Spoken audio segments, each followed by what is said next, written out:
For the last 30 years, there's been this reliable playbook for how a poor country could get richer. It worked. But what if that whole playbook is being completely torn up and rewritten by AI? Today, we're going to dive into a pretty powerful idea, that a fundamental economic model, one that literally lifted millions out of poverty, is fracturing right before our very eyes. I mean, seriously, think about it. For decades, the path to global development seemed so clear, almost like a guarantee if you just followed the steps. But what happens to the world, to billions of people, if that path suddenly disappears? If it just leads to a dead end? Okay, so let's get into it. To really understand why things are breaking now, we first have to look at the powerful and actually surprisingly simple model that basically defined global economics for a whole generation. And here it is. It's this simple. For developing countries like the Philippines or Bangladesh, this formula was the engine.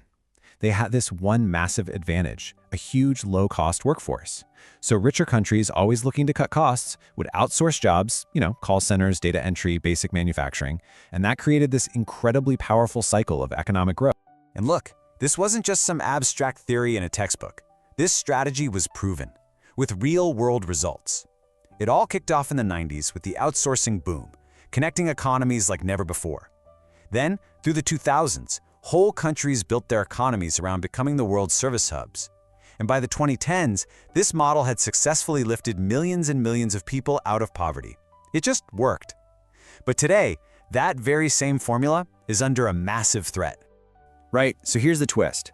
The thing that's threatening this whole model isn't some change in economics or politics. The change is happening in the very nature of the technology itself. And trust me, it's a profound one.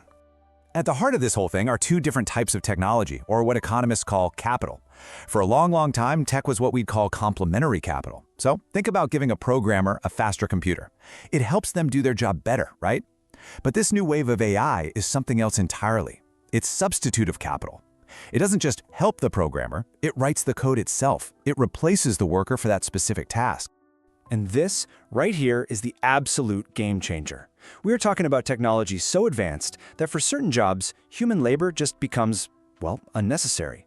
It's not about making a worker more efficient anymore. It's about making their role in that function totally obsolete. And that's not just some futuristic idea.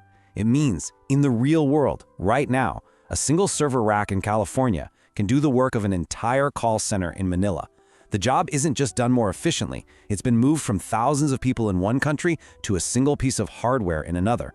The human labor has been substituted completely. So what happens when that substitution starts happening at scale? Well, it leads to the most serious consequence of all. The economic development ladder that so many countries have relied on, it breaks. Think of it like this. Economic development is a ladder, right? Traditionally, a country gets on the first rung with low-skill manufacturing. The next step up, the next rung, was those outsourced services, the call centers, the back office work. But AI, this substitutive capital, is effectively sawing off that second rung. It's automating exactly those kinds of jobs, which leaves no clear path forward. The ladder is literally broken. This is such a massive problem, because the one asset, the single most powerful competitive advantage that developing nations could offer the global market, was their low-cost labor. But if an AI in California is cheaper than a person in Manila, well, that advantage just evaporates, almost overnight. And all of this leads to a pretty chilling conclusion. We're seeing a new and rapidly widening gap, a great fracture between the nations that own the AI and the nations that used to provide the laborer. The stark new reality looks something like this. Growth and wealth get hyper-concentrated in the hands of those who own the AI capital, countries like the United States. Meanwhile, the nations that built their entire economies on labor, they find their growth potential just stagnating or maybe even declining. The rich world gets richer way faster, while the path for everyone else starts to close. So let's just quickly pull all this together. What does it all mean? First, that simple 30-year-old formula of cheap labor plus outsourcing. It's ending.